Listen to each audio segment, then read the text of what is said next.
me okay? My name is Shinryu, and the question that I have for you this morning is, what is a temple for you? If I ask, uh, what is a temple? What arises for you? Welcome to our first full day of online session, our first full day of this summer Ango. And it's not exactly what we expected here. It's hard to lay any plans and expect them to turn out the way they were intended. So we had expected to be on an in-person retreat starting today. And the Delta surge forced us to scramble and revamp. So we are back to our online practice. And we were fortunate enough to be able to do some in-person practice. I think we had about 5 weeks there where some of us were able to go to the Zendo in the morning or the evening, be there practicing together within the same four walls. And it really was quite wonderful. I felt that and others did as well. Hopefully we will reopen again soon. We'll have the opportunity to be back in the physical Zendo for in-person practice. And I guess I would say that I just would encourage everyone, if you can, if you do get the chance to get back to the physical Zendo when we reopen, do try it, because it's different from this online practice. And I have to say, from my own perspective, in some ways, it's easier than doing this online practice. But I'm not going to talk more today about our in-person practice at the physical Zendo, our original temple. I want to talk a little more now about our second temple, which is our online practice space. So we've been doing this now for over a year. And I think it's still a work in progress. However, we have established a set of forms. It's fairly stable. We've got a great team of hosts for our online practice. We have some coordinators behind the scenes who are scheduling the sessions and the talks and the recordings of the online talks. I don't think any of us could have ever conceived that we would be doing what we're doing back in early 2020. But, and I have to say that I was a little skeptical when we got started. I wasn't sure how well this was going to go, but I think my skepticism was misplaced. And it's actually worked out very well for us in many ways. First of all, we've been able to practice together as a community rather than in the isolation of our bedrooms and living rooms, apartments, homes. We've also been able to reconnect with a lot of Sangha members who are at a distance and can't get to the physical Zendo on Broadway and Houston all that easily. So that's been wonderful. And a further benefit, completely unanticipated, is that a lot of new people have found us and managed to integrate with the community. And that has been a blessing as well. But I think that, as I said before, online practice is not that easy. Normally we go to the physical Zendo or we go to a retreat up at Wisdom House to get away from our ordinary, everyday surroundings. And I think one of the big challenges for doing online practice is how to work with our ordinary, everyday circumstances, the kinds of distractions, obligations, attachments that we have on a normal basis. So one way to work with these challenges is to think about the third temple. What is the third temple? Well, if you just lift your eyes up from the computer screen and look around at your surroundings, you might think of these surroundings as the third temple. They might seem drab or ordinary or profane, not so special or holy as a real temple. But if we think about them as a temple, then it might help us to be able to practice and engage more fully right now. I remember that not long after I first came to New York City, I went uptown to Spanish Harlem for a party. There were a lot of young people there. Many of them were immigrants from different parts of Latin America, a number of Colombians, I think some Puerto Ricans, Dominicans. And a lot of them were musicians. It was a very, very interesting scene. And I remember having a conversation with a young Colombian guy, and I'm not sure how we got to this, but at one point he said to me, "Do you know what an altar is?" And at that point, I hadn't discovered the Village Zendo, but I had been to a couple of Zen centers, and I felt like I kind of knew my way around. So I said, "Yeah, I know what an altar is." And he said, "Well, what is it?" And then I stumbled and faltered and stammered and couldn't really say much of anything that made sense and petered out feebly. And then he just opened his arms and opened his hands and gestured to the room and said, "This is an altar." And in that moment, I immediately knew what he meant. It was kind of dark, a little dingy, modest apartment, people standing, sitting on sofas and chairs, drinking, talking, listening to music, the buzz in the room. And it really was a perfect space in which to wake up and even make an offering. So if we think about what a temple is, we might turn to an anthropological text, but here in our Zen context, we can just cut to the chase. A temple is where the Buddha hangs out. It's the abode of the Buddha. It's a place for awakening and for service.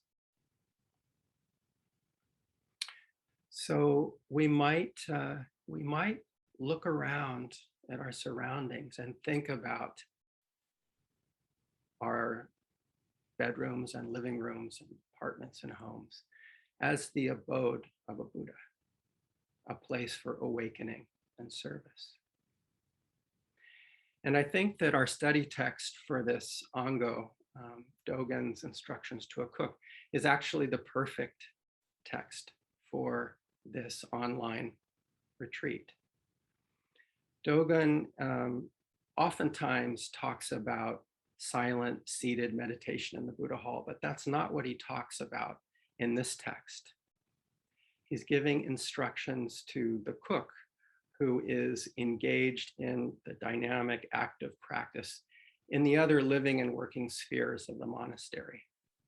And if we can take his teachings to heart, we can apply them in our own living and working spaces over these days. So to be able to see our ordinary, everyday living and working spaces as the abode of a Buddha. Dogen gives us a number of examples when he talks about the cook as someone who is expressing the Buddha Dharma in his everyday activity. He says, for example, put your whole attention into the work, seeing just what the situation calls for. This is the Thomas Wright's translation. Over and over again, he tells us that the cook is someone who really pays attention to what's right in front of him or her, and then throws himself wholeheartedly into his activity. So put your whole attention into the work, seeing just what the situation calls for. He says, maintain an attitude that builds great temples from ordinary blades of grass, that expounds the Buddha Dharma through the most trivial activity. Being scrupulous in our actions and pouring our energy into those actions, there is no reason why we cannot equal the ancient masters.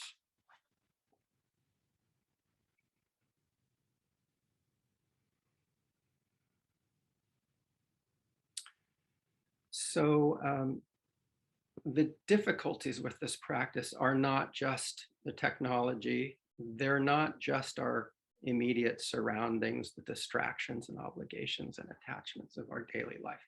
They also have to do, of course, with our body and mind and heart.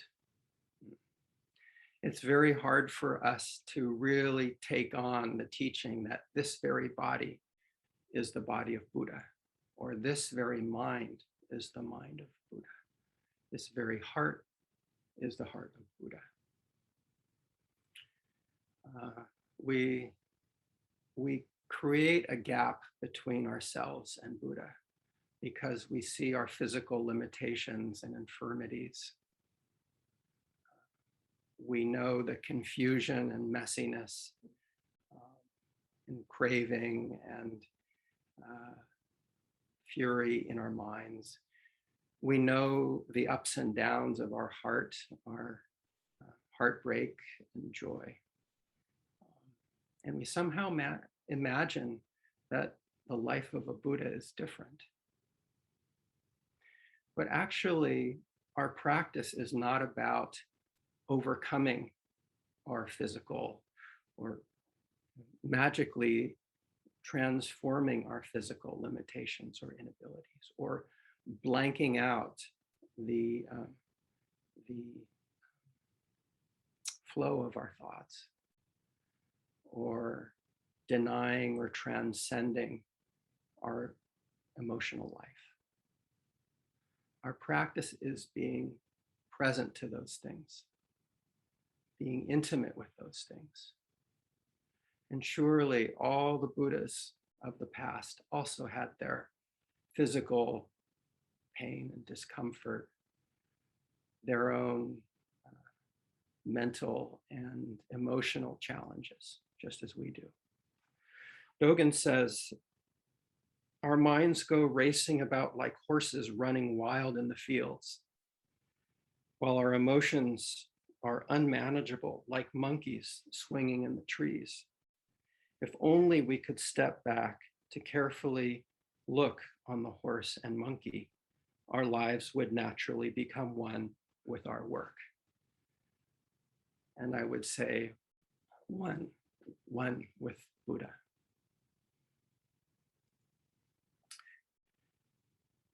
And the challenges for this, of course, are not just our surroundings, not just our body and mind and heart, but also the wider world, which influences our life and our body and mind and heart.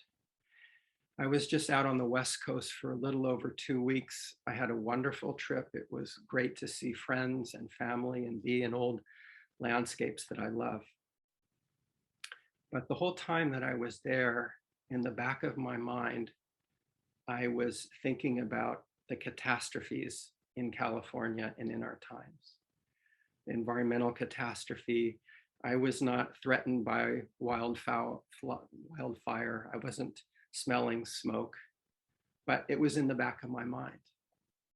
And the way I see California now really has changed after year of wildfires, which have come close to people and places that I love. And the health catastrophe, the whole time I was there on my trip, gnawing at me was the knowledge that the Delta infections were increasing constantly. And the economic crisis, I was seeing all of these homeless people on the streets of San Francisco at the foot of gleaming new skyscrapers. The economic inequalities and the economic hardships that so many people face, the displacement of the poor by the rich. Not to mention the political crises of our times. I just finished reading Jane Mayer's New Yorker piece on the corporate dark money that's funding the right-wing voter suppression legislation around the country, which is primarily targeted at Black people and Latinos and Native Americans and immigrants. So there are all these things that I find disturbing and that affect me and that shape my mind and heart. But how can we deal with these things from a practice perspective? Well, if we might think of our body-mind as our fourth temple, we might think of the wide, vast world as our fifth temple. And Dogen gives us some advice about this. He says, so much of the time, I think our position vis-a-vis the wider world when we find things disturbing is to either deny it or put our heads in the sand, or maybe adopt a kind of oppositional posture in which we automatically react against whatever we come across. But Dogen gives us another way to approach things. So he says, both day and night, allow all things to come into and reside within your mind. Allow your mind or self and all things to function together as a whole. This sounds like perfect instruction for zazen, for shikantasa, our meditation in the Zendo. But here he's giving that instruction to the cook. Allow all things to come into and reside within your mind. Allow your mind or self and all things to function together as a whole. So it's a notion of not separating from all of the external phenomena of the world. And he also has this wonderful axiom. He says, a fool sees himself as other, but a wise woman sees others as herself. A fool sees himself as other, but a wise woman sees others as herself. Once again, breaking down that barrier between ourselves and the world, ourselves and others, creates a different basis from which to see the world and act in it. And this is what Dogen's talking about at the end of his text when he talks about what Wright calls magnanimous mind, or the Village Zendo online translation of the text calls vast heart. If we can allow everything to inhabit the space of our practice and the space of our spirit, it encompasses much more, and it gives us much more space in which to see things and respond to things a little more skillfully. So at the end, Dogen says, all the great teachers down through the ages have learned the meaning of magnanimity, not merely from writing the character for it, but through the various events and circumstances of their lives. Even now, we can clearly hear their voices expounding the most fundamental truths and the ramifications of those truths for our lives. They were men and women whose eyes were open to what is most vital in a life of practice, enabling us to have contact with the Buddha, the reality of life. Their very lives manifested the sole purpose of the true self. And he ends, whether you are the head of a temple, a senior monk or other officer, or simply an ordinary practitioner, do not forget the attitude behind living out your life with joy, having the deep concern of a parent, or carrying out all your activities with magnanimity. There's a story that one day the Buddha was taking a walk with his entourage, and he came to a place and he pointed to a spot and he said, that would be a good place for a temple. And in that moment, the god Indra stepped forth and took a blade of grass, planted it in the ground, and said, the temple is built. If we're able to let go of our narrow, self-centered ideas and judgments and reactions for a moment, then in that spirit of practice, every place is a temple. In the spirit of practice, we have our first temple on Broadway in Houston. We have our online temple. We have the temple of our living and working spaces. We have our fourth temple of our body, mind, and heart, and the fifth temple of the vast, wide world. I know it's not always easy to do this. Sometimes it's very easy, and other times it's not easy. It doesn't always mean that reality matches our imagination of what it should be or what we'd like it to be. But if we can, for a moment, actually not even set aside our reactions and judgments and interests and values, not even set them aside, allow them to be present, but within the wider space, within the wider magnanimous mind, the wider spirit of practice, then in that moment, everything, every place is a temple. And when every place is a temple, it really doesn't even make any sense to talk about a temple because it's not separate from any place else, nor is it necessary to talk about the abode of a Buddha or to talk about a place of awareness and service. We can just open our arms and our hands and our hearts, and voila. And as our Shuso Shoman said, we can just roll up our sleeves and attend to what's at hand. So I want to wish you all very well with your online Ango. Thank you.